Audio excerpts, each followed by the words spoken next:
Good morning everyone. आज हम लोग इस वीडियो में स्टार्ट करने वाले हैं कार्बन एंड इट्स कंपाउंड के 10 मोस्ट इंपोर्टेंट क्वेश्चन को डिस्कस करने वाले हैं। तो चलिए स्टार्ट करते हैं। देखिए फर्स्ट क्वेश्चन क्या बोल रहा है कि write the molecular formula of first two members of homologous series having functional group Cl। ठीक है, देखिए Cl किसको, Cl का मतलब क्या हुआ, क्लोरीन। ठीक है, क्लोरीन को हम लोग क्या लिख रहे हैं, Cl लिख रहे हैं। जिस प्रकार से हम लोग ब्रोमीन को Br लिखते हैं, आयोडीन को क्या लिखते हैं, I लिखते हैं, और फ्लोरीन को F लिखते हैं, उसी प्रकार से हम लोग क्लोरीन को क्या लिखते हैं, Cl लिखते हैं। ठीक है, अब क्वेश्चन क्या बोल रहा है, वैसा होमोलोगस सीरीज लिखिए जिसका क्या फंक्शनल ग्रुप Cl हो। अब यहाँ बात आता है होमोलोगस सीरीज क्या होता है, तो चलिए उस चीज को समझते हैं। देखिए वैसा सीरीज जिसका फंक्शनल ग्रुप सेम हो लेकिन उसके सक्सेसिव मेंबर के बीच में CH2 का क्या हो, डिफरेंस हो, तो वैसे सीरीज को हम लोग क्या बोलते हैं, होमोलोगस सीरीज बोलते हैं। जैसे इस चीज को समझिएगा, जैसे CH3 Cl, ठीक है, CH3 CH2 Cl।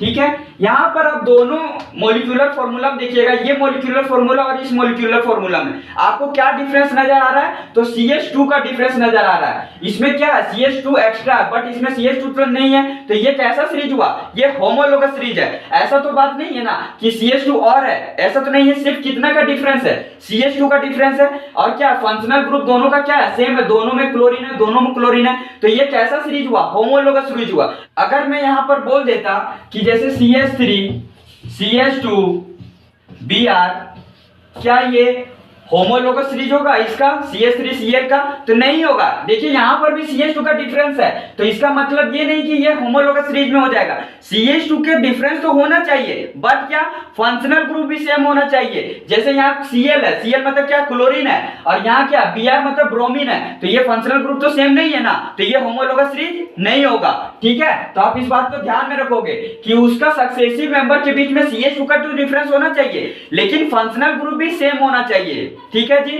तो आई होप आप यहां तक समझ पाए होंगे। तो देखिए इसका नेम क्या है, CH3 Cl का क्लोरोमीथेन। ठीक है, क्या नेम है जी, क्लोरोमीथेन। ठीक है, मीथेन क्यों लिख रहे हैं, क्योंकि एक कार्बन है इसलिए। अब क्लोरो क्यों लिख रहे हैं, क्योंकि फंक्शनल ग्रुप क्या है, Cl है, क्लोरीन है, इसलिए। उसी प्रकार से हम लोग इसका नेमिंग क्या लिखेंगे, तो क्लोरोइथेन।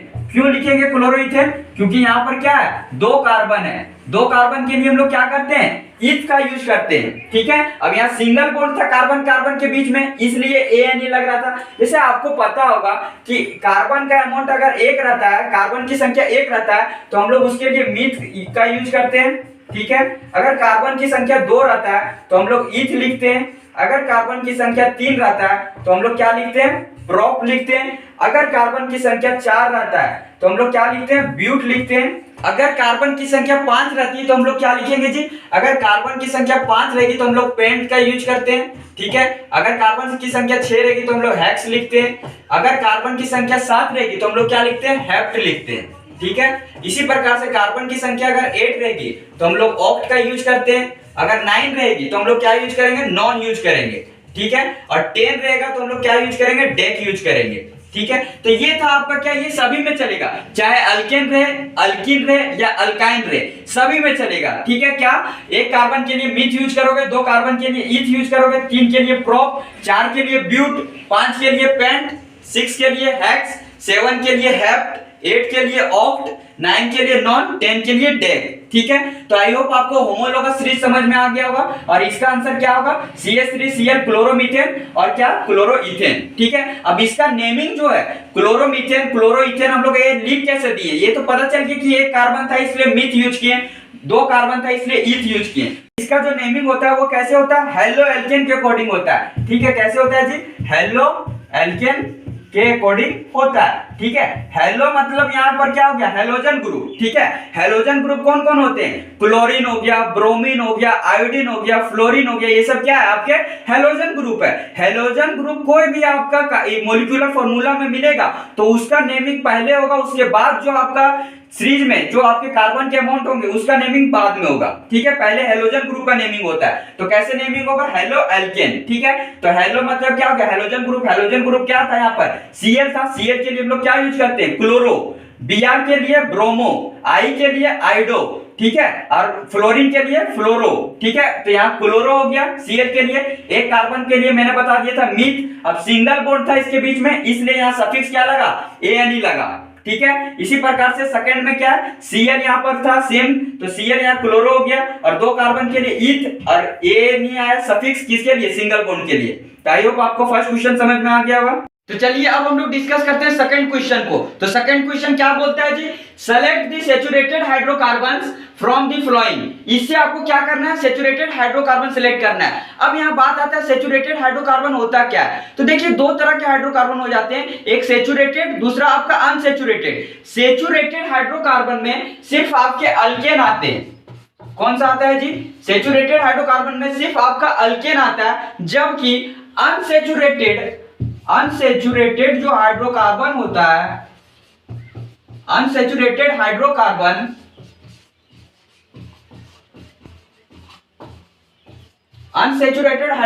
में होता क्या है, अल्कीन और अल्काइन दोनों आते हैं। कौन कौन सा जी, तो अल्कीन और अल्काइन, अल्कीन और अल्काइन, ठीक है, अल्कीन एंड अल्काइन बोल सकते हैं। अल्कीन और अल्काइन दोनों आते हैं किसमें, अनसैचुरेटेड हाइड्रोकार्बन में। अब यहां पर देखोगे कि एल्केन जो आता है किसमें आता है, आपका सैचुरेटेड हाइड्रोकार्बन में आता है। तो हम लोग को यहां पर कौन सा सेलेक्ट करना है, सैचुरेटेड हाइड्रोकार्बन सेलेक्ट करना है, मतलब यहां एल्केन सेलेक्ट करना है। अब कैसे सेलेक्ट करेंगे उस चीज को समझिएगा। देखिए एल्केन का एक जनरल फॉर्मूला क्या है, जनरल फॉर्मूला उस चीज को समझिएगा। एल्केन का जनरल फॉर्मूला CnH2n+2, ये एल्केन का जनरल फॉर्मूला है। अब अल्कीन का जनरल फॉर्मूला समझ लीजिए कि अल्कीन का जनरल फॉर्मूला होता क्या है। तो अल्कीन का जो जनरल फॉर्मूला होता है वो CnH2n होता है, ठीक है, ये अल्कीन का होता है। और अल्काइन का क्या होता है जी, तो CnH2n-2, ये किसका होता है, अल्काइन का होता है, ठीक है। जैसे समझिएगा, अगर हम लोग यहाँ पर कार्बन का अमाउंट अगर 1 लेते हैं तो होगा क्या, N अगर यहाँ 1 हो गया तो C और यहाँ 2 × 1+2, तो क्या हो जाएगा, CH4 हो जाएगा, ठीक है। ये चीज हो जाएगा, ये किस में आएगा, आपका एल्केन में आएगा, ठीक है। अगर कार्बन का अमाउंट यहाँ 2 ले लेते हैं तो 2 × 2 क्या हो जाएगा, 4+2, तो क्या हो जाएगा, C2H6। मतलब क्या, एल्केन में आप डायरेक्टली बता सकते हो क्या, कि जितने नंबर ऑफ कार्बन एटम लेंगे उसको डबल कर देंगे और उसमें +2 कर देंगे, ठीक है। तो वो आपका क्या निकल जाएगा, आपका सैचुरेटेड का निकल जाएगा, अल्केन का निकल जाएगा। तो देखिए यहाँ पर अगर इसको आप उठाते हो, इस कंपाउंड को उठाते हो तो क्या है, C3H6। तो यहाँ डबल करने के बाद अगर 2 जोड़ते हैं तो यहाँ 8 होना चाहिए, लेकिन है नहीं, तो ये तो सैचुरेटेड हो नहीं सकता, ठीक है। अब C5H10 को देखिए, अगर 5 को डबल करते हैं तो 5 2 10, और उसमें +2 भी तो था, तो +2 करेंगे तो यहाँ 12 होना चाहिए, जो कि इसमें नहीं है, तो ये भी नहीं होगा, ठीक है। अब इसमें देखिए 4 को अगर आप डबल करते हो तो 4 2 क्या होता है, 8, +2 करते हो तो 10, तो ये क्या हो जाएगा, आपका सैचुरेटेड हाइड्रोकार्बन हो जाएगा।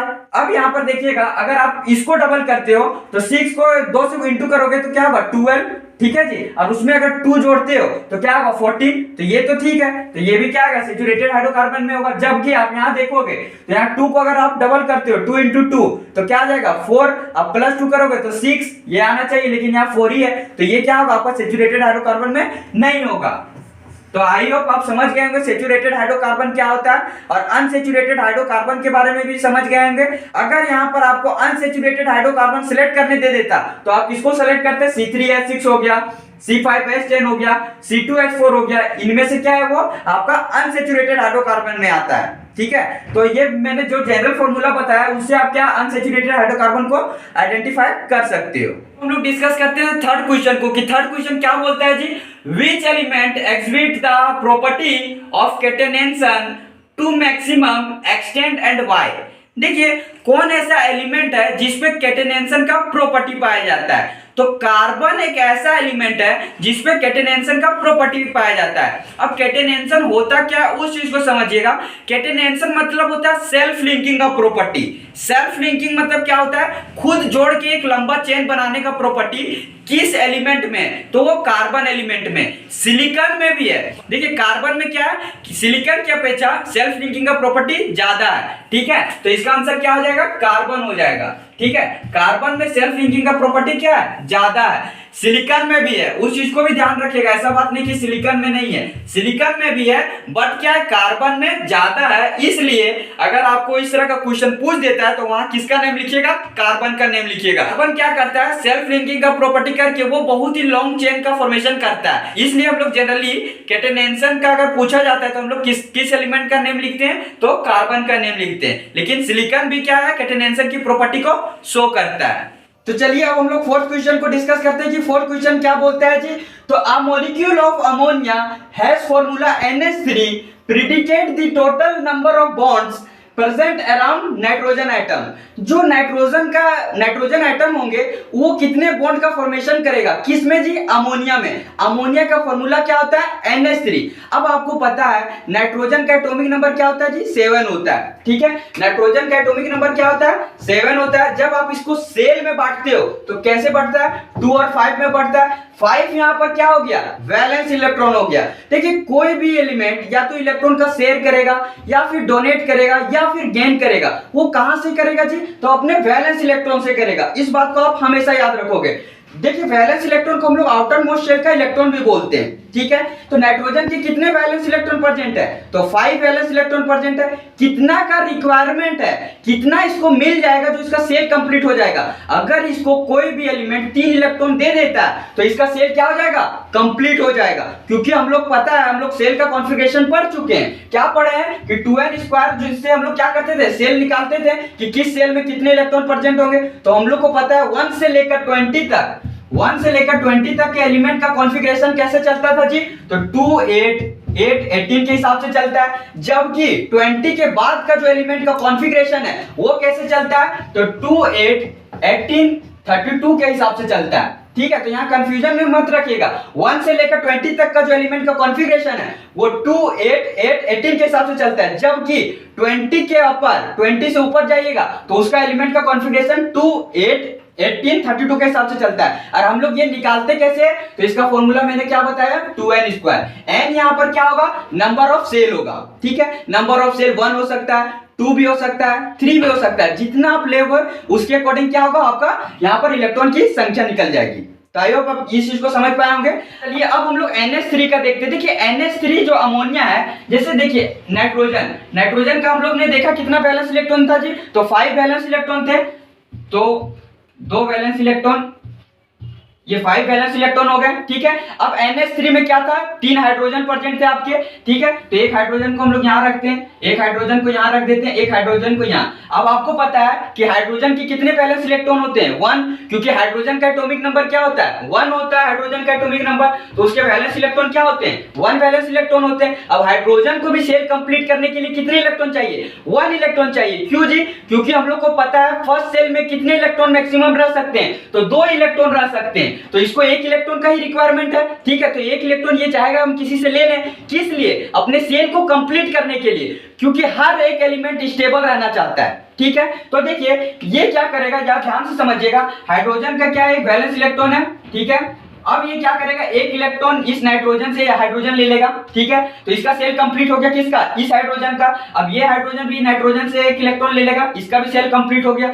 ये हाइड्रोजन भी नाइट्रोजन से 1 इलेक्ट्रॉन ले लेगा। अब देखिए इस हाइड्रोजन का भी सेल कंप्लीट हो गया। अब क्या करेगा, नाइट्रोजन जो 1 इलेक्ट्रॉन दिया था उससे क्या करेगा, सभी हाइड्रोजन से 1 इलेक्ट्रॉन ले लेगा। ठीक है जी, तो ये तो इसका था। तो देखिए यहाँ पर हुआ क्या, 1 इलेक्ट्रॉन ये किससे, तीनों हाइड्रोजन से ले लिया, और इसका ऑलरेडी कितना था, 5 था, और 1 इलेक्ट्रॉन लिया तो 5 और 3 क्या हो गया, 8 हो गया। तो यहाँ नाइट्रोजन क्या हो गया, स्टेबल हो गया। देखिए ध्यान में रखिएगा आप इस बात को कि कोई भी एलिमेंट जो होता है वो इलेक्ट्रॉन का शेयरिंग करता है तो उसके बीच में कैसा बॉन्ड बनता है, तो कोवैलेंट बॉन्ड बनता है। ठीक है, कैसा बॉन्ड बनाता है, वो कोवैलेंट बॉन्ड बनाता है। कोवैलेंट बॉन्ड का फॉर्मेशन करता है कब, शेयरिंग, जब इलेक्ट्रॉन का शेयरिंग करता है तो कैसा बॉन्ड बनता है, उसके बीच में कोवैलेंट बॉन्ड। देखिए आप शेयरिंग बोल रहे हैं लेकिन यहाँ बोलिएगा म्यूचुअल शेयरिंग। म्यूचुअल शेयरिंग क्यों बोलिएगा जी, क्योंकि जितना लेता है उतना ही देता है। जैसे ऐसा बात तो नहीं था ना, हाइड्रोजन 1 इलेक्ट्रॉन नाइट्रोजन से लिया था, तो नाइट्रोजन भी हाइड्रोजन से 1 ही इलेक्ट्रॉन लिया, क्या 2 इलेक्ट्रॉन ले लिया, इससे क्या नहीं लिया ना। तो जितना लेता है उतना ही देता भी है, तो इसको कहते हैं म्यूचुअल शेयरिंग। तो कोवैलेंट बॉन्ड कैसे बनता है, तो म्यूचुअल शेयरिंग के द्वारा बनता है। ठीक है, अब यहाँ पर क्वेश्चन क्या पूछा था कि नाइट्रोजन का कितने बॉन्ड बनेंगे, जोड़ेंगे तो जितना नंबर ऑफ इलेक्ट्रॉन का शेयरिंग करेगा उतना बॉन्ड बनेगा। तो यहाँ कितना बॉन्ड बना जी? तो 3 बॉन्ड बनेगा। ठीक है, क्यों? क्योंकि यहाँ 3 इलेक्ट्रॉन का क्या कर रहा है? शेयरिंग कर रहा है। अगर कोई एलिमेंट रहता जो 4 इलेक्ट्रॉन का शेयरिंग करता तो उसके बीच में कितना बॉन्ड बनता? तो 4 बॉन्ड बनता। तो आई होप आपको ये चीज समझ में आ गया होगा कि कोई भी एलिमेंट जितने नंबर ऑफ इलेक्ट्रॉन को शेयर करेगा उसके बीच में उतने नंबर ऑफ कोवेलेंट बॉन्ड बनेंगे। अब हम लोग फिफ्थ क्वेश्चन को डिस्कस करते हैं। तो फिफ्थ क्वेश्चन क्या बोलता है जी? Write the name of each of the following functional group. जो फंक्शनल ग्रुप दिया हुआ है उसका नेम करना है। ठीक है, जैसे OH फंक्शनल ग्रुप का नेम क्या होगा? C double bond O। ठीक है, और फिर C डबल OH, इसका नेम क्या है? ठीक है, तो देखिए यहाँ पर OH जो है, OH किसका फंक्शनल ग्रुप है? तो अल्कोहल का। ठीक है जी, तो इसका नाम क्या होगा? अल्कोहल। अल्कोहल का फंक्शनल ग्रुप क्या है? आपका OH है। ठीक है, और ये जो C डबल बॉन्ड O है ये किसका है? कीटोन का है। ठीक है, कीटोन में होता क्या है कि दोनों तरफ से अल्काइल ग्रुप जुड़ सकते हैं। दोनों तरफ से अल्काइल ग्रुप मतलब कार्बन का दोनों तरफ से चेन क्या हो सकता है? जुड़ सकता है। ठीक है, और ये जो C डबल OH है ये किसका ग्रुप है? तो कार्बोक्सिलिक एसिड का ग्रुप है। किसका ग्रुप है जी? तो कार्बोक्सिलिक एसिड का ग्रुप है। ठीक है, कार्बोक्सिलिक एसिड का कौन ग्रुप है? C double OH। इसमें जितने भी कार्बन जुड़ेंगे वो किधर से जुड़ेंगे? इधर से जुड़ेंगे। इधर से जुड़ नहीं सकता है, इधर से ही जुड़ेगा अल्काइल ग्रुप। ठीक है, तो C डबल OH का नेम क्या है? Carboxylic acid. कार्बोक्सिलिक एसिड का ये फंक्शनल ग्रुप है। आई होप आप इस चीज को समझ गए होंगे। चलिए अब हम लोग 6th क्वेश्चन को डिस्कस करते हैं। तो 6th क्वेश्चन क्या बोलता है जी? State the valency of each carbon atom in alkene and alkyne. Alkene और अल्काइन में कार्बन का वैलेंसी कितना होता है? तो आप हमेशा ध्यान में रखोगे कि चाहे अल्केन हो, अल्काइन हो, चाहे अल्कीन हो, उसमें कार्बन का जो वैलेंसी होगा वो कितना होगा? 4 होगा। कार्बन का वैलेंसी कितना होगा जी? 4 होगा। कार्बन का जो वैलेंसी होगा वो कितना होगा? 4 होगा। चाहे अल्कीन हो, अल्काइन हो या फिर अल्केन हो। ठीक है, सभी में क्या होगा? कार्बन का जो वैलेंसी होगा वो कितना होगा? 4 होगा। ठीक है, अब हम लोग डिस्कस करते हैं 7th क्वेश्चन को। तो 7th क्वेश्चन क्या बोलता है जी? Write the name and structure of an alcohol with 3 carbon atom in its molecules. वैसे 3 कार्बन एटम का ग्रुप लिखिए जिसमें क्या हो? अल्कोहल भी आपका प्रेजेंट हो। ठीक है, तो उसका आपका स्ट्रक्चर भी ड्रॉ करना है और उसके नेम को भी लिखना है। ठीक है, तो उसका जो स्ट्रक्चर हो जाएगा उसका क्या होगा? CH3 CH2 CH2 OH। इसका जो नेम होगा वो हम लोग नेम क्या बोलेंगे? प्रोपेनॉल। प्रोपेनॉल। देखिए प्रोपेनॉल इसको क्यों बोल रहे हैं जी? क्योंकि देखिए यहाँ पर 3 कार्बन एटम है और मैंने बता चुका हूं कि 3 कार्बन को हम लोग क्या बोलते हैं? प्रोप बोलते हैं। 2 कार्बन को ईथ बोलते हैं, 1 कार्बन को मीथ बोलते हैं। तो उसी प्रकार से 3 कार्बन को क्या बोलते हैं? प्रोप बोलते हैं। और अल्कोहल का ग्रुप था, अल्कोहल का फंक्शनल ग्रुप था OH। इसके लिए हम लोग क्या यूज करते हैं? OL का यूज करते हैं। ठीक है, और यहाँ सिंगल, इन लोग के बीच में क्या है? सिंगल बॉन्ड प्रेजेंट है तो AN लग गया। ठीक है, ANE चूंकि हट चुका है क्योंकि यहाँ पर अल्कोहल का जो O वोवेल आया इसकी वजह से यहाँ जो एल्केन में E था वो हट जाता है। चूंकि आप आईयूपैक नेम में पढ़े होंगे कि क्यों हटता है, क्योंकि 2 वोवेल एक साथ नहीं रह सकते हैं। तो इसका नेम क्या हो गया? प्रोपेनॉल हो गया। ठीक है जी, तो ये तो इसका फॉर्मूला था। तो अब चलिए हम लोग इसके स्ट्रक्चर को देख लेते हैं कैसे ड्रॉ कर सकते हैं। जैसे CH3 था तो इसको हम लोग क्या लिख सकते हैं? इस प्रकार से लिखेंगे। ठीक है जी, फिर क्या था? CH2 था तो इसको इस प्रकार से लिखेंगे। फिर क्या था आपका? CH2 था और क्या था? OH था। तो इसका क्या स्ट्रक्चर कुछ इस प्रकार से होगा। किसका जी? प्रोपेनॉल। प्रोपेनॉल का स्ट्रक्चर इस प्रकार से होगा। आई होप आप इस चीज को समझ गए होंगे। चलिए अब हम लोग 8th क्वेश्चन को डिस्कस करते हैं। तो 8th क्वेश्चन क्या बोलता है जी? Unsaturated hydrocarbon give a yellow flame with a lot of black smoke when burnt in oxygen। देखिए जब हम लोग अनसैचुरेटेड हाइड्रोकार्बन को बर्न करते हैं ऑक्सीजन के प्रेजेंस में तो येलो फ्लेम देता है और क्या होता है? उसका धुआं जो है ब्लैक रंग का निकलता है। तो ऐसा क्यों होता है? तो चलिए उस चीज को समझते हैं। देखिए अनसैचुरेटेड हाइड्रोकार्बन में क्या होता है? कार्बन का अमाउंट ज्यादा होता है और हाइड्रोजन का अमाउंट कम होता है। तो इस वजह से जब हम लोग उसको बर्न करते हैं तो उसका क्या होता है? इनकम्प्लीट कंबशन होता है। कैसा कंबशन होता है जी? तो इनकम्प्लीट कंबशन होता है। इनकम्प्लीट क्या होता है? कंबशन होता है। इनकम्प्लीट कंबशन होने की वजह से क्या होता है, धुआं देता है। आपको पता है कि अगर कोई भी सब्सटेंस को अगर हम लोग जला रहे हैं, ठीक है, अगर वो पूरे अच्छे तरीके से नहीं जलता है तो क्या देने लगता है, धुआं देने लगता है। तो वही आपका अनसैचुरेटेड हाइड्रोकार्बन में होता है। अनसैचुरेटेड में हाइड्रोकार्बन में ऐसा क्यों होता है, क्योंकि कार्बन का अमाउंट क्या होता है, यहाँ ज्यादा होता है और हाइड्रोजन का अमाउंट कम होता है। इस वजह से क्या होता है कि ये इनकम्प्लीट कंबशन होता है, और इनकम्प्लीट कंबशन होने की वजह से एक तो येलो कलर का फ्लेम देता है और होता क्या है, स्मोक भी देता है। अगर आपको क्वेश्चन दे दे कि सैचुरेटेड हाइड्रोकार्बन को जब हम लोग ऑक्सीजन की प्रेजेंस में बर्न करते हैं तो होता क्या है, ठीक है, सैचुरेटेड हाइड्रोकार्बन में सिर्फ आपका अल्केन आता है, ठीक है, और अनसैचुरेटेड में क्या आता है, अल्कीन और अल्काइन आता है। और अल्कीन अल्काइन में होता क्या है, कार्बन का अमाउंट ज्यादा होता है, हाइड्रोजन का अमाउंट कम होता है। किसमें, अल्कीन और अल्काइन में, ठीक है, वो किसमें आता है, अनसैचुरेटेड में आता है। और सैचुरेटेड में क्या आता है, सिर्फ अल्केन आता है। तो अल्केन में होता क्या है, कार्बन का अमाउंट कम होता है और हाइड्रोजन का अमाउंट ज्यादा होता है। तो जब हम लोग उसको बर्न करते हैं तो उसका जो फ्लेम होता है वो कैसा फ्लेम होता है, ब्लू फ्लेम होता है। ब्लू फ्लेम होता है। किसको बर्न करते हैं, सैचुरेटेड हाइड्रोकार्बन को। जब आप सैचुरेटेड हाइड्रोकार्बन को जब आप बर्न करोगे तो कैसा फ्लेम देगा, ब्लू कलर का फ्लेम देता है, ठीक है जी, ब्लू कलर का फ्लेम देता है, ब्लू फ्लेम। ब्लू फ्लेम का मतलब क्या समझते हो, कंप्लीट कंबशन। अगर कोई भी सब्सटेंस का कंप्लीट कंबशन हो रहा है तो उसका फ्लेम का कलर कैसा रहेगा, ब्लू कलर रहेगा। तो आई होप आप इस चीज को समझ गए होंगे। चलिए अब हम लोग डिस्कस करते हैं 9 क्वेश्चन को। तो 9 क्वेश्चन क्या बोल रहा है जी, draw the structure of ethane. Ethane की स्ट्रक्चर को ड्रॉ कीजिए। देखिए इथेन किसमें आता है, इथेन हो गया, मीथेन हो गया, प्रोपेन हो गया, ब्यूटेन हो गया, ये सब सारा किसमें आएंगे, एल्केन में आएंगे, ठीक है।